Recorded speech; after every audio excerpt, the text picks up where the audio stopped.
हमारे ग्वालियर के अग्रज कवि और लेखक प्रकाश दीक्षित जी अब इस दुनिया में नहीं हैं।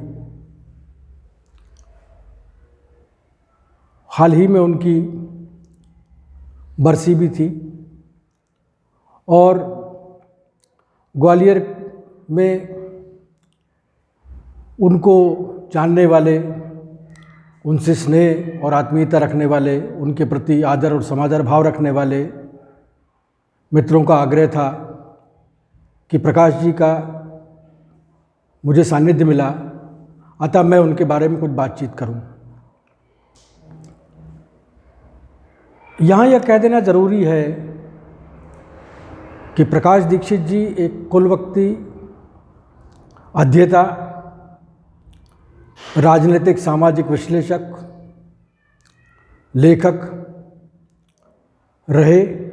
आजीवन उन्होंने ये काम किया और इसलिए उनके कृतित्व के ऊपर, उनकी रचनाधर्मिता के ऊपर, उनके अवदान के ऊपर ऐसे लोग अधिक अधिकारपूर्वक कह सकते हैं जिन्होंने जीवन इन्हीं सब बातों में खपाया हो। मैं तो बहुत आरंभिक समय में नौकरी में यहाँ से प्रस्थित हो गया, तो मेरा और प्रकाश जी का संपर्क यूँ तो 40 साल का है, लेकिन उसमें से सक्रियतापूर्वक संपर्क अगर कहा जाए तो वो 2-3 साल 4 साल से ऊपर नहीं है। आज मैं याद करता हूँ, ये 1981 की बात होगी, जब हमारे डॉक्टर कोमल सिंह सोलंकी साहब, जो यहाँ मध्य प्रदेश हिंदी साहित्य सम्मेलन के अध्यक्ष थे, उन्होंने मुझे आग्रह किया कि मैं एक रचनाकर्मी शिविर में पचमढ़ी जाऊं और उसमें प्रतिभाग करूं। उनके आग्रह, बल्कि उसे आदेश कहना चाहिए, कि उनके आदेश को मानते हुए, चूँकि लेखन और साहित्य में मेरी अभिरुचि थी, तो मैं पचमढ़ी में रचना शिविर में गया। रचनाकर्मी शिविर से लौटते हुए एक लेखक मित्र ने, बल्कि लेखक अग्रज ने मुझे प्रकाश जी के नाम पर एक पत्र दिया। वो पत्र लेकर मैं पहली बार प्रकाश जी के पास में पहुंचा। ये लगभग मई की शुरुआत का वक्त रहा होगा। धूप अपने पूरे यौवन पे थी और आप जानते हैं ग्वालियर की धूप तो मई में बहुत ज़बरदस्त होती है। लिहाजा मैं कोई 9-9 का वक्त रहा होगा, तो जैसे ही मैं प्रकाश जी के दरवाजे पर पहुंचा तो एक लकड़ी का गेट था। उस लकड़ी के गेट में कुंदा लगा हुआ था। कुछ समय मैंने बाहर से आवाज़ लगाया, फिर कुंदा खटखटाया तो अंदर से आवाज़ आई, कुक्की देखना। तो एक दुबला पतला सा लड़का बाहर आया। उसने प्रश्नवाचक निगाहों से मुझे देखा, तो मैंने कहा प्रकाश जी से मिलना है। उसने मुझे अंदर बुलाया। प्रकाश जी तब लिख रहे थे। उन्होंने संकेत से मुझे बैठा दिया और लिखने में तल्लीन हो गए। मैं देख रहा हूँ कि मेरे सामने एक सज्जन है जो एक तख्त पर गाव तकिए से बैठे हुए, टिक कर बैठे हुए हैं, थोड़ा सा झुककर, कभी अपने ज़्यादा झुककर हाथ में एक पैड रखते थे, कभी जो है ऐसे अधलेटे होकर इस तरह से लिखते थे। और उस कमरे को मैं देख रहा था तो दो तरफ ज़मीन से लेके छत की ऊंचाई तक अलमारियां थी और उसमें किताबें लगी थी। एक साथ इतनी किताबें और इतने बड़े बड़े लेखकों की किताबें देखना अपने आप में मेरे लिए एक विस्मयकारी अनुभव था, क्योंकि लेखन में मेरी अभिरुचि ज़रूर थी, लेकिन अब तक मेरे ज़्यादा लेखकों को जाना नहीं था। ये 1981 की बात है, तब मेरी अवस्था शायद कोई 19 साल की रही होगी। खैर, मैं इंतज़ार कर रहा था कि प्रकाश जी मेरी तरफ रुख करें, लेकिन वे लिखने में तल्लीन थे। 9:15 के 9:30 हुए, 10 हुए, मैं उनके सामने बैठा हुआ था और वे लिख रहे थे। 10 बजे के आसपास उन्होंने हल्की सी निगाह उठाई और कहा कोई किताब लो, कोई अखबार लो, पढ़ो। तो मैंने कुछ अखबार देखा, कोई 1-2 किताबें ली, उनको जगह पे रखा, कुछ किताबें पलटी और लगभग 10:15 साढ़े 10 का समय या 11:15 का समय हुआ होगा जब प्रकाश जी अपने लिखने से निवृत्त हुए और लिखना समाप्त करके उन्होंने अंदर आवाज़ लगाई चाय, और तब चाय आई और हम लोगों ने चाय ली। फिर वो बोले बताइए क्या कहना चाहते हैं, कौन हैं आप? तो मैंने अपना परिचय दिया कि मेरा नाम अपूर्व शिंदे है, मेरी लेखन में अभिरुचि है, ये उनका जो है पत्र में लेकर आया हूँ आपके लिए। उन्होंने पत्र को देखा, बोला अच्छा बहुत बढ़िया, मिलते रहिए। उसके बाद में मैंने उनसे अनुमति लेनी चाहिए। बोले किधर जाओगे? तो मैंने कहा मैं बाड़े की तरफ जाऊंगा। बोले पैदल चल लेते हो? मैंने कहा जी। तो वो तैयार हुए, उन्होंने झटपट पजामा कुर्ता पहना, खादी का पजामा कुर्ता पहनते थे, कलफ लगा हुआ, खुद प्रेस करके पजामा कुर्ता पहना, चश्मा लगाया और हम लोग चले। सबसे पहले इधर गुजरात पुल होते हुए और हम लोग केशव प्रयास के दफ्तर में गए। वो तब का जो सहकारी बाज़ार था उसके सामने जगह थी केशव प्रयास का दफ्तर, डॉक्टर केशव पांडे का। वहाँ पर वो बैठे। केशव पांडे जी ने उनको बहुत समादर के साथ में नमस्ते किया। उन्होंने एक लिफाफा दिया, ये वही लिफाफा था जिसमें जो सुबह उन्होंने लिखा था उसका कुछ वो था। वो शायद केशव प्रयास, शायद क्या निश्चित तौर पे केशव प्रयास के लिए वो लंबे समय तक संपादकीय लिखते रहे और वो संपादकियों का अध्येताओं ने, राजनीतिक विश्लेषकों ने, सबने संकलन किया। बहुत ही समसामयिक बातें उसमें होती थी, विश्व फलक की बातें होती थी, साहित्य की बातें होती थी, संस्कृति की बातें होती थी, दर्शन धारा के ऊपर कभी कभी लिखते थे। वह अपने आप में अद्वितीय संपादकीय थे। जो एक लेखक रोज़ विचार कर रहा है, चिंतन कर रहा है, उसका वो उसके विषय में संपादकीय जो है वो लिखते थे। उसके बाद में गुजरात पुल से निकलते हुए जो दौलतगंज है, वहाँ से कभी रॉक्सी पुल की तरफ से बाड़े पहुँचते थे। बाड़े पर गोदा जी की कैंटीन में चाय पी जाती थी। वहाँ पर उनके बहुत सारे तत्कालीन मित्र मिलते थे, जिसमें एक राव साहब कांग्रेस के नेता हुए थे, वो मुझे याद हैं। और भी कुछ लेखक लोग भी थे, कभी मुकुट बिहारी सरोज भी वहाँ दिखाई देते थे और भी लोग वहाँ पर मिलते थे। उसके पहले कॉफ़ी हाउस भी कभी कभी जाते थे, तो वहाँ एक संतोष जैन जो फिल्मकार मंच के थे वो वहाँ पर दिखाई देते थे। अरुण भार्गव वहाँ पे दिखाई देते थे। अरुण गुम्फेकर नाम के एक सोशल एक्टिविस्ट थे, वो वहाँ पर नज़र आते थे। तो इन सब लोगों से दुआ सलाम, नमस्कार, हेलो हाय, और अगर उन्होंने उनमें से किसी ने कोई प्रश्न दागा तो उसका उत्तर देते हुए मुस्कुराते हुए प्रकाश जी चल के जनकगंज में विमल घटक जी के होम्यो फार्मेसी पर आते थे। वहाँ वो 1 आध घंटे बैठते थे, घटक जी से कुछ बातचीत करते थे, अखबार वगैरह पढ़ते थे और इस तरह से नई सड़क होते हुए वापस अपने ललितपुर वाले कॉलोनी वाले घर में दोपहर में 1:30 बजे करीब वो पहुँचते थे। 1:30 बजे पहुँचने के बाद में वो कुछ स्नान और भोजन वगैरह करके और उसके बाद में थोड़ा विश्राम करते थे और शायद 4 बजे से वो लिखना शुरू करते थे, जो क्रम उनका 6:30 पौने 7 तक चलता था। और शाम को पौने 7 बजे फिर उनका लगभग यही क्रम होता था कि वो वहाँ से बाड़े जाएंगे, 1 आध जगह बीच में रुकेंगे और बाड़े से घटक जी की दुकान पे रह जाएंगे। वहाँ एक पौने 9 बजे के आसपास वो वहाँ से निकलेंगे घटक जी के साथ में, 9 बजे दुकान बंद करके। और वो घटक जी उनको जो है ललितपुर कॉलोनी, सनातन धर्म मंदिर के पास में जो ललितपुर कॉलोनी का रास्ता है वहाँ तक छोड़कर या अंदर तक छोड़कर विदा लेंगे। तो ये उनका रूटीन था। और जब तक मेरा उनका 5-6 साल तक परिचय था, उनका लगभग यही निश्चित रूटीन था, जो 365 में से 360 दिन जो है यथावत चलता था। प्रकाश जी के से परिचय हुआ और मैं उनसे बहुत प्रभावित हुआ। एक तो उनके जो विचार थे वो बहुत प्रेरक थे, जो उनका अध्ययन था वो बहुत वृहद था।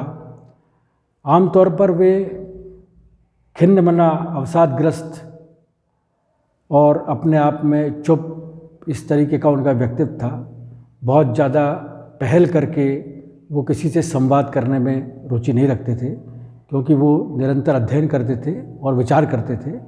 और इस निरंतर अध्ययन और विचार की भी अपनी एक उदासी होती है। या उदासी जो है कई बार निरंतर विचार और अध्ययन की प्रवृत्ति में एक कारक ग्रह की तरह काम करती है। संभव है इसलिए या जो भी कारण रहा हो, ये भी होता है जो आगे जाके मैंने देखा तब मैं उसको अप्रिशिएट नहीं कर सकता था, समझ नहीं सकता था। एक व्यक्ति जिस तरीके का अभ्यास करता है या जिस तरीके की तैयारी करता है, उसकी भी कुछ कल्पनाएं होती हैं, अपेक्षाएं होती हैं अपने जीवन से, यदि वैसा कुछ घटित नहीं हुआ तो भी एक खिन्नता आती है और व्यक्ति जो है परिश्रम करता रहता है। तो इस तरह से एक प्रकाश जी का बहुत ही वाइडली रेड जो है व्यक्ति थे, बहुत बृहद उनका अध्ययन था, दर्शन में उनका की अपनी महारत थी। और जो भारतीय वाङ्मय है, संस्कृति का, धर्म का, जिसमें चाहे वेद हों, चाहे वो उपनिषद हों, चाहे महाभारत हो, महाभारत की टीकाएँ हों, रामचरितमानस हो और अन्य धार्मिक नीति कथाएँ हों, इन सबको उन्होंने पढ़ा और इनका जो और बहुत गहराई से पढ़ा। पृथु जैसे व्यक्तित्व के ऊपर उनका एक काव्य संग्रह है। वो इस बात की वानगी है कि ऐतिहासिक और दार्शनिक रूप से जो महत्वपूर्ण आख्याएँ हैं उनका उन्होंने किस तरीके से अध्ययन किया, और न केवल अध्ययन किया बल्कि उसका अनुशीलन करके स्वयं उसको अपनी रचनाओं में लिखा। इसी तरीके से वो कांट, एरिस्टोटल, हीगल और वेस्ट के अन्य जो दार्शनिक थे वो मार्क्स के ऊपर, गोर्की के ऊपर, टॉल्स्टॉय के ऊपर, इन सारे लोगों का ऊपर उनका बहुत अच्छा अध्ययन था। तो इतने सारे किताबों, इतनी सारी किताबों को, इतने सारे विचारों को यदि वो किसी के पास में है और कोई बात कर रहा है, लेकिन उसको समझने की भी एक पात्रता और एक अवस्था शायद होती हो, तो कुछ चीज़ें मेरे समझ में तब आती थी, कुछ बाद में आई, कुछ अब तक जो है कब मैं याद करता हूँ कि उन्होंने ऐसा कहा था तो उसके विचार जो है वो नए अपने तरीके से खुलते हैं। तो इस तरीके का था मेरा, इस तरीके से उनका परिचय हुआ। और बहुत सारी मेरा स्वभाव थोड़ा सा चुलबुला था और मैं उनकी इस तरीके की खिन्नतापूर्ण उदासी में बार बार खलल डालता था, और मेरी आदत थी कि मैं उनको हंसने और मुस्कुराने पे विवश करूं। पूरा शहर जिस आदर के साथ में उनके चरण छूता था, तो चरण मैं भी छू लेता था, लेकिन मैं थोड़ी कोहनी भी मार लेता था, चुटकी भी काट लेता था, और मेरी इस उद्दंडता को सब लोग जो है देख के दंग रहते थे। और वो जो है आमतौर पे मुझे धमका से प्रतीत होते थे, मगर मेरी ये उद्दंडता उनको ऐसे ही अच्छी लगती है जैसे किसी माँ को अपने बेटे की उद्दंडता अच्छी लगती है, या पिता को जो है उसके बेटे की उद्दंडता अच्छी लगती है।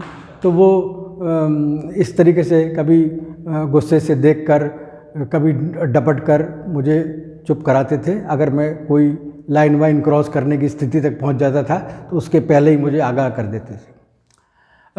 ये ज़रूर मैं आपको बताना चाहूँगा कि उस वक्त पता नहीं क्या था कि मेरी मेमोरी बहुत शार्प थी, मेरी याददाश्त बहुत शार्प थी उस समय। अब कितनी रह गई ये मैंने उसको टेस्ट नहीं किया, लेकिन एक बार आकाशवाणी में प्रकाश जी का कविता पाठ हुआ। उन्होंने 2-3 कविताएं वहाँ पर पढ़ी और वो कविताएं मुझे यथावत याद हो गई। और एक आध दिन बाद जब जो है वो मैंने उनसे कहा कि आपकी कविताएं बहुत अच्छी लगी, तो उन्होंने मतलब मुझे फंसाने की दृष्टि से पूछा कि बताओ क्या जो है वो है। तो उन्होंने उनकी तीनों कविताएं जो हैं उनको सुनाई, और उनको ये अच्छा लगा कि उनकी कविताएं, किसी भी कवि के लिए बहुत अच्छा सुखद होता है कि उसकी कविताएं किसी को याद हों। तो इस तरीके से फिर प्रकाश जी के सानिध्य में ग्वालियर के बहुत सारे लेखकों को संगठित करना, उनके बीच में एक वैचारिक विमर्श, आदान प्रदान का वातावरण तैयार करना, ये भी जो है कार्य हमने किया। और तब प्रगतिशील लेखक संघ एक यहाँ पर मध्य प्रदेश में और पूरे भारतवर्ष में लेखक संगठन था, तो प्रकाश जी के साथ में उसमें भी बहुत थोड़ा से समय के लिए हमने मतलब अपने स्तर पर जो भी जैसे वॉलंटियर होते हैं वो उस तरीके से काम किया कि जहाँ वो बैठक हो रही है उस जगह को साफ़ सूफ कर देना और संचालन कर देना, कभी उसके बारे में कोई प्रेस नोट लिख देना। तो वहाँ पर भी बहुत सारी कवियों को प्रकाश जी सुनते थे। कई बार प्रकाश जी का कविता पाठ वहाँ पर होता था और कई बार दूसरों की रचनाओं के ऊपर टिप्पणी भी प्रकाश जी करते थे, तो उनको तब भी हमने सुना। और उनके यहाँ से, उनके पुस्तकालय से बहुत सारी किताबें हमने ली, पढ़कर उन्हें वापस भी की, क्योंकि प्रकाश जी अपने किताबों के बारे में बहुत ही पर्टिकुलर थे कि अगर एक किताब आपने ली है तो उसको पढ़कर आप वापस करें, तभी आपको दूसरी किताब मिलेगी। और वैसे उनकी तरफ से इस बात का कोई आग्रह वगैरह नहीं होता था कि कोई किताब उनके पास से लेके जाए, वो एकमात्र उनकी पूंजी थी। और उनका कहना था ये रेफरेंस के लिए है मेरी, मुझे कभी भी ज़रूरत पड़ सकती है। तो ये सही बात भी है कि निजी पुस्तकालय में पढ़ी हुई किताबें व्यक्ति इसीलिए रखता है कि कभी किसी दूसरी किताब को पढ़ते हुए या कभी विचार करते हुए कुछ रेफ़र करना हो तो उस किताब की ज़रूरत पड़ती है। तो ये भी मैंने उससे सीखा और इसी का ये नतीजा है कि मेरे पास भी लगभग जो है 80-82 से खरीदी हुई, या कई कुछ तो 75-76 में, जब मेरी बहुत ही कम अवस्था थी तब जो है खरीदी हुई कुछ किताबें, गिफ्ट की हुई कुछ किताबें जो मुझे गिफ्ट की गई थी, वो सारे मेरे संकलन में हैं और एक पुस्तकालय के, निजी पुस्तकालय के रूप में मेरे पास में है। मैं अक्सर जो है उनको उलटता पुलटता रहता हूँ और देखता रहता हूँ। तो ये चीज़ मैंने उनकी सीखी। दूसरा, जो प्रकाश जी की जहाँ तक कविताओं का सवाल है, हालांकि मैं अधिकारी विद्वान नहीं, लेकिन फिर भी एक समय मैंने उनके साथ में गुजारा, तो उनका बिंब विधान जो है मुझे बहुत अप्रतिम लगता है। वैसा बिंब विधान मुझे अन्य कवियों में नहीं देखने को मिला। दूसरा, जो उनकी मुक्त छंद की कविताएं हैं, उसकी भाषा, उसकी लय और उसकी ध्वन्यात्मकता, ये तीनों अपने आप में अप्रतिम हैं। और जो भाषा की लयात्मकता कहें या रागात्मकता कहें या उनके पाठ का जो आरोह अवरोह कहें, उससे हमें उस कविता के मर्म तक ध्वन्यात्मक रूप से पहुंचने में मदद मिलती है, स्वरों के आरोह अवरोह में। जैसा कि मैं समझता हूँ, जो मुझे समझ में आता है अपने सामान्य बुद्धि से, कि जब शब्द पहले नहीं थे तो केवल स्वरों का आरोह अवरोह ही था, जिससे एक व्यक्ति दूसरे व्यक्ति तक अपनी बात पहुंचाता था। फिर धीरे धीरे शब्द आए, तो शब्दों में भी एक आरोह अवरोह है। और अगर हम अपने भारतीय शास्त्रीय संगीत में को देखें तो उसमें तो सारी बातें आरोह अवरोह से ही कही जाती है, शब्द है ही नहीं वहाँ पर। तो मुझे कभी कभी ऐसा लगता है कि वो सांगीतिकता जो शब्द की है, या शब्द की जो अपनी आंतरिक ऊर्जा है, उसको भी कहीं कहीं प्रकाश जी ने बहुत ही अधिकारपूर्वक जो है समझ लिया था, और उसका प्रयोग उनकी रचनाओं में हमको दिखाई देता है। ये कविता की दूसरी बात मुझे अच्छी लगती है। तीसरा, आमतौर पर कवि एक तरह की कविताओं में हैं, एक तरीके की उनकी कविताएं हैं। पहले की और बाद की कविताओं में एक तरह की कविताएं उनकी नज़र आती है।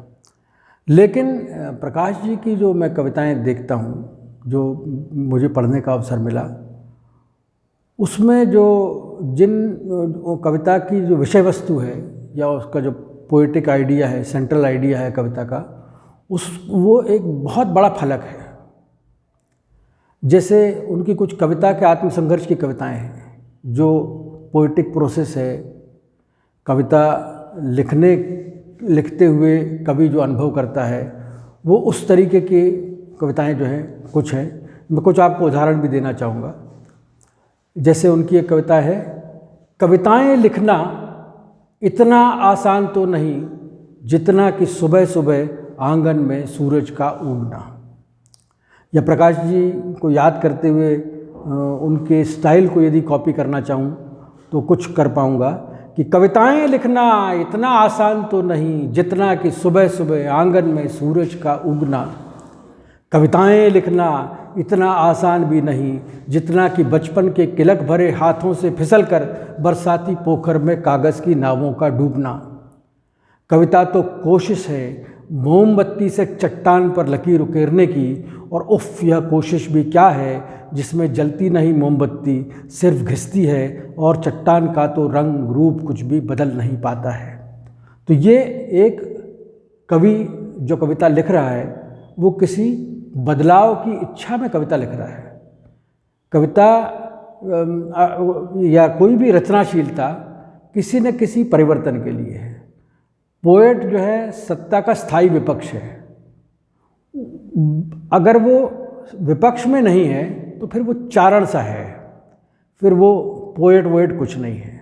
क्योंकि कविता की हम यात्रा की पूरी, अगर हम यात्रा का अनुसरण करें, पूरी दुनिया के साहित्य को अगर हम देखें तो मूल्यवान कविताएं वही हैं जो सत्ता के प्रतिपक्ष, यहाँ जो मैं सत्ता शब्द कह रहा हूँ, यहाँ केवल राजनीतिक सत्ता नहीं है, वो सामाजिक सत्ता भी हो सकती है, दूसरे किस्म की भी सत्ताएं हो सकती, उन सभी सत्ता के प्रतिपक्ष के तौर पर कवि है। तो कवि जो है सत्ता के प्रतिपक्ष में रहते हुए समाज में कुछ परिवर्तन चाहता है, व्यवस्था में कुछ परिवर्तन चाहता है, वो इसीलिए कविता लिखता है। और यहाँ उनका अंतिम आप ये देखिए कि कविता तो कोशिश है मोमबत्ती से चट्टान पर लकीर उकरने की। तो कितनी डिफ़िकल्ट, कितना सैड आइडिया है कि वे चट्टान पर मोमबत्ती से लिखने की कोशिश कर रहे हैं और ये कह रहे हैं कि चट्टान का तो रंग रूप कुछ भी बदल नहीं पाता है। इसमें ये भी याद आता है कि एक बार ये कविता उन्होंने डॉक्टर मलय के सामने सुनाई थी और मलय जी ने अपने स्टाइल में टिप्पणी करते हुए ये कहा कि बाकी कविता तो ठीक है प्रकाश जी, ये जो आपने लिखा है कि चट्टान का तो रंग रूप कुछ भी बदल नहीं पाता है, तो है के बाद में अभी लगा दीजिए तो ये आशावादी हो जाएगी कविता। ये ज़रूर जो है ये था। प्रकाश जी की राजनीति में खासी दिलचस्पी थी। हालांकि वे विचार की बात अगर कहें तो वो उन्होंने वामपंथ को पढ़ा था, लेनिन के और मार्क्स के वो अच्छे अध्येता थे, लेकिन वो गांधी के भी उतने बड़े अनुयायी थे। गांधी को अपने जीवन में वो बहुत मानते थे, गांधी जी को। और एक तरीके से निजी जीवन तो उनका गांधीमय था। इतना चैलेंजिंग लाइफ जो है लीड करना हर एक किसी के लिए बस की बात नहीं है, क्योंकि अपने आरंभिक जीवन में उन्होंने तय किया कि मैं अपनी आजीविका लेखन से ही कमाऊंगा। क्योंकि हम देखते हैं कि जिन लोगों ने आजीविका का दूसरा रास्ता चुना वो आजीविका में ज़्यादा व्यस्त हो गए। वो लेखन, साहित्य और संस्कृति को उतना समय नहीं दे पाए, सामाजिक परिवर्तन को उतना समय नहीं दे पाए। तो चूँकि वो चाहते थे कि उनका जीवन जो है वो इस तरीके की समाज को उद्वेलित करने, उसको संगठित करने, उसमें कुछ परिवर्तन लाने की दिशा में हो, तो इसलिए उन्होंने कोई नौकरी या कोई व्यवसाय बहुत लंबे समय तक उन्होंने नहीं किया। और अपने आचरण में भी वो पूरी तरीके से अहिंसावादी थे। प्रकाश जी अहिंसा को बहुत मानते थे। नैतिक प्रतिमाओं का उनके यहाँ पर बहुत ज़्यादा महत्व था उनके यहाँ पर। और खादी जो है उन्होंने आजीवन खादी पहनी और उसी तरीके के पजामे कुर्ते में जितने समय तक 41 साल तक हमने उनको देखा, तो वो उसी तरीके का उनका वो रहा। और लेकिन क्योंकि मार्क्स और लेनिन को भले ही उन्होंने पढ़ा हो और गांधी जी जो है उनसे वो प्रभावित थे और स्वतंत्रता संग्राम के अनेक सेनानियों से उनका परिचय था। और इस तरीके से वो कांग्रेस के मेंबर रहे और ग्वालियर के सेक्रेटरी भी रहे प्रकाश जी एक समय में। जिस वक्त इमरजेंसी लगाई गई थी तो ये प्रकाश जी का ही दम था कि ग्वालियर आई इंदिरा जी की मौजूदगी में उन्होंने फांसीवाद के ऊपर एक लेख लिखा था। और जैसा कि आप जानते हैं कि उसके बाद में ये स्वाभाविक था कि प्रकाश जी जो है वो कांग्रेस में हाशिए पर कर दिए गए। लेकिन कांग्रेस के तमाम सारे जो टॉप लीडरशिप थी उनके पूरे जीवन में उनसे दोस्ती रही। जैसे राजेंद्र सिंह जी की उनकी व्यक्तिगत मित्रता रही और जैसा मैंने आपको बताया कि जो राव साहब से थे उनसे उनका निरंतर मुलाकात उनकी होती थी, और भी कांग्रेस के जो लीडर्स थे ग्वालियर के, वो भी उनसे मिलते रहते थे। और प्रकाश जी की एक ख़ास बात और थी कि कांग्रेस के प्रति उनके रुझान के बावजूद जो जनसंघ तत्कालीन, क्योंकि तो उस वक्त जनसंघ था, बाद में भारतीय जनता पार्टी, उसमें भी उनके खासे मित्र रहे प्रकाश जी के। मतलब उनके प्रति आदर भाव, वहाँ के लोगों में तिरस्कार नहीं था कोई प्रकाश जी के बारे में। प्रकाश जी को मानते थे, सारे लोग मानते थे।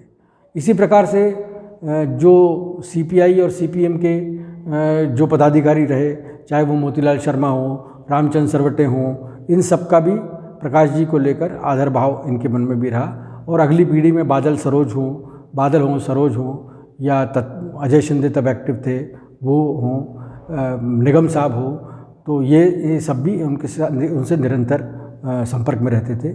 समाजवादियों की बात करें तो अरुण भार्गव और जो तिवारी जी हैं वो भी इनके संपर्क में रहते थे।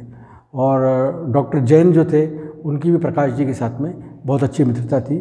बाकी सतीश गोविला और जगदीश सलिल, ये सब उनके मित्र थे। उनके अच्छे मित्रों में अगर मैं कहूँ तो दामोदर शर्मा जी का नाम लेना बहुत ज़रूरी है। दामोदर शर्मा जी से उनका बहुत स्नेह था। एक चिरंजी लाल जी जैन जो है वो पोएट थे, उनको वो बहुत मानते थे। एक सक्सेना साहब थे, प्रकाश सक्सेना, उनको वो बहुत मानते थे। शांति स्वरूप चाचा जी उनके संपर्क में रहते थे। जयंती अग्रवाल जी से भी उनकी खासी मित्रता थी। और बाकी किशन तलवानी जी, मुकुट बिहारी सरोज, वकार सिद्दीकी, ये सब उनके अच्छे दोस्तों में थे। शमीम फरहत, इनकी तो प्रकाश जी की बहुत अच्छी दोस्ती थी। निदा फाजली साहब से उनका बहुत अच्छा रब्ता था। और यहाँ पर ग्वालियर में लिटिल बैले ट्रुप था, तो प्रभात गांगुली जी और गुलवर्धन जी, वो दोनों उनको बहुत मानते थे। और अक्सर प्रकाश जी जो है वो वहाँ पर इस्लाह के लिए या साथ में काम करने के लिए जाते थे। कुछ नाटक उन्होंने लिखे भी एलबीटी के लिए और डायरेक्ट भी किए, तो ये भी बड़ा इम्पोर्टेंट एस्पेक्ट उनका थिएटर का है। वो फिल्मों के लिए भी बम्बई गए, कुछ उन्होंने काम भी किया, लेकिन वहाँ पर वांछित सफलता नहीं मिल पाई। कुछ पैसे की तंगी भी रही होगी, तो इस तरीके से वो वापस आए। और आप देखिए कि लगभग 44 वर्ष की अवस्था में होगी उनकी, तब वो माधव कॉलेज में असिस्टेंट प्रोफेसर लगे यानी मतलब नौकरी उन्होंने पाई। और तब से कुछ नियम जो है उनके जीवन में मासिक आय आना शुरू हुई। 44 की एज पर जहाँ पर आदमी अपना रिटायरमेंट प्लान शुरू करता है, वहाँ प्रकाश जी ने एक तरीके के करियर में एंट्री की। और इतना सारा उनका ये अवदान रहा।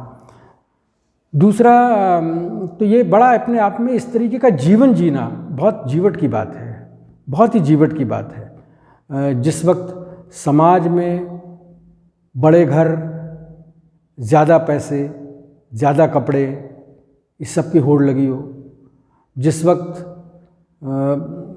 स्कूटरों को बदलने की होड़ लगी हो, नई कार लेने की होड़ लगी हो, उस वक्त एक आदमी बिना साइकिल के, कुर्ता पजामा पहने अपनी पूरी जवानी मतलब 44 साल की उम्र तक कुल मिला के लिखने से अपनी आजीविका का उपार्जन करता रहा। और इसी तरीके से भाभी और दोनों बच्चों का उन्होंने लालन पालन किया। तो ये अपने आप में एक महत्वपूर्ण पक्ष है उनके जीवन का, मैं ये मानता हूँ। ये एक तरीके का उपवास है, या एक तरीके का अपने आप को अपने ध्येय के प्रति, अपने विचार के प्रति समर्पित करने का तरीका है, या एक तरीके का ये ध्यान है। मैं कहता हूँ कि जो लोग ध्यान लगाते हैं वो भी आमतौर पे खाना पीना वगैरह सारी चीज़ें छोड़ देते हैं और एक चित्त होकर साधना करते हैं। तो ये अपने आप में साधना का अप्रतिम उदाहरण मैं इसको निजी तौर पर मानता हूँ। और जैसा कि हम चर्चा कर रहे थे उनकी रचनात्मकता के बारे में, तो एक और उनकी कविता की आत्मसंघर्ष की कविता के आत्मसंघर्ष पर लिखी हुई उनकी कविता मुझे याद आती है। वो मैं उसका कुछ अंश आपको सुनाता हूँ। देशांतरों के बीच से गुजरता हुआ कविता का रास्ता जैसे भी और जहाँ से भी शुरू हुआ, वहाँ एक तितली थी हरियालियों को बेचती हुई, वहाँ एक धड़कन थी शब्दों में रूपायन के लिए प्रस्तुत, वहाँ संवेदना का उजाला था कि हम पहचान सकते थे अस्मिता को और आशय को उन स्फुल्लिंगों की चमक में जो भाषा को खरात पर ढालते हुए खुद हमने ही अंधेरों के रूबरू उछाले थे। देशांतरों के बीच से गुजरता हुआ कविता का रास्ता जैसे भी और जहाँ से भी शुरू हुआ, वहाँ एक तितली थी हरियालियों को बेचती हुई, वहाँ एक धड़कन थी शब्दों में रूपायन के लिए प्रस्तुत, वहाँ संवेदना का उजाला था कि हम पहचान सकते थे अस्मिता को और आशय को उन स्फुल्लिंगों की चमक में जो भाषा को खरात पर ढालते हुए खुद हमने ही अंधेरों के रूबरू उछाले थे। अंधेरा हमको पहचानने से इनकार करता था, विस्तार हम भी वेदना चाहते थे उसका, मगर एक तितली की तरह से जो हरियालियों के आर पार तैरती है और देशांतरों का बोध बांध लेती है पंख के अंगुल भर आकाश में। इस सारे उपक्रम में कविता जुगनू सा अनुभव थी, दीप्ता मुंदता जो यूँ अनुभव होता है वृक्ष का बादल के अनुभव से अलग, और अलग अलग अनुभव का अर्थ है अलग अलग आँखों में अलग अलग सूरज का जलना, देशांतरों के आर पार जले जले दौड़ना। सिर्फ एक राख की लकीर ही नहीं है कविता का रास्ता, उल्का की अनंतमय यात्रा का दस्तावेज, देशांतरों के बीच से गुजरता हुआ कविता का रास्ता जैसे भी और जहाँ से भी शुरू हुआ, वहाँ एक तितली थी। देखिए कितनी सुंदर तरीके से इस कविता को हम पे लिखा गया है। इसके भाषा में एक ध्वन्यात्मकता का प्रभाव साफ हम जब इसको मुखरित पाठ इसका करते हैं, मुखर पाठ करते हैं तो हम इसका अनुभव कर सकते हैं। दूसरा, हम कंटेंट के एक ग्रेजुअल डेवलपमेंट को, कविता का जो विचार है, केंद्रीय विचार है, उसके एक क्रमिक और बहुत ही तार्किक किस्म के विकास को हम देख पाते हैं, और किस तरीके से पोएम जो है अपने क्लाइमैक्स पर पहुंचकर एक संदेश प्रदान करती है, ये भी हम इस कविता में देख सकते हैं। नेचर पर उनकी कोई एक कविता है, मुझे उसकी कुछ पंक्तियाँ याद आती हैं। इस बरस बरसात के संग वीर बहुटियाँ देखी नहीं हमने, जो रेशम के कीड़े हैं उसके बारे में ये कविता है, तो वो भी उनकी कविता के विचार में था। सूना हॉल धुंधल का गहरा, दौड़ रही गिलहरी अकेली, सीलन भरे कबाड़ ध्वस्त फर्नीचर पर, परत परत जो धूल जमी है, वीरों के मैले कांचों में, वीरों की तस्वीरों के मैले कांचों में, देख अपना अक्स हैकड़ गर्दन नाजुक दुम को मोड़ रही है। तो देखिए गिलहरी को देखते हुए किस तरीके की एक बहुत सुंदर रचना जो है उनके उसमें है। दूसरा, जैसे उनकी जो आइडियलिकल विचार के कमिटमेंट के साथ में जो उनकी कविताएं हैं, उसमें से अगर मैं जिक्र करूं तो एक कविता मुझे उसका थोड़ा सा अंश मैं आपको सुनाता हूं कि सवाल सिर्फ किताबों में नहीं है, सवाल जो सिर्फ किताबों में ही नहीं है, मुट्ठियों में भी हैं और चेहरों पर भी जड़े हैं।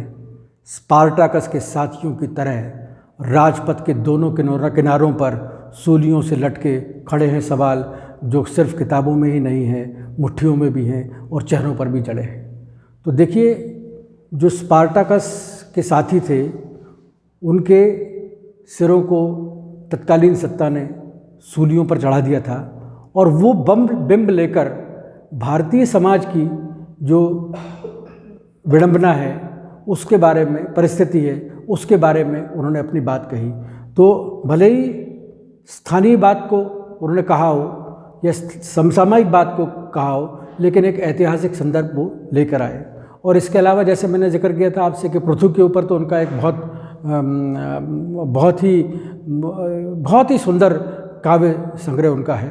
अंगुलियाँ वे जो कभी थकती नहीं हैं, वे चरण चलते रहेंगे, सर्जना अन्वेषणों की हर सफलता, हम सदा ही गर्व से लिखते रहेंगे।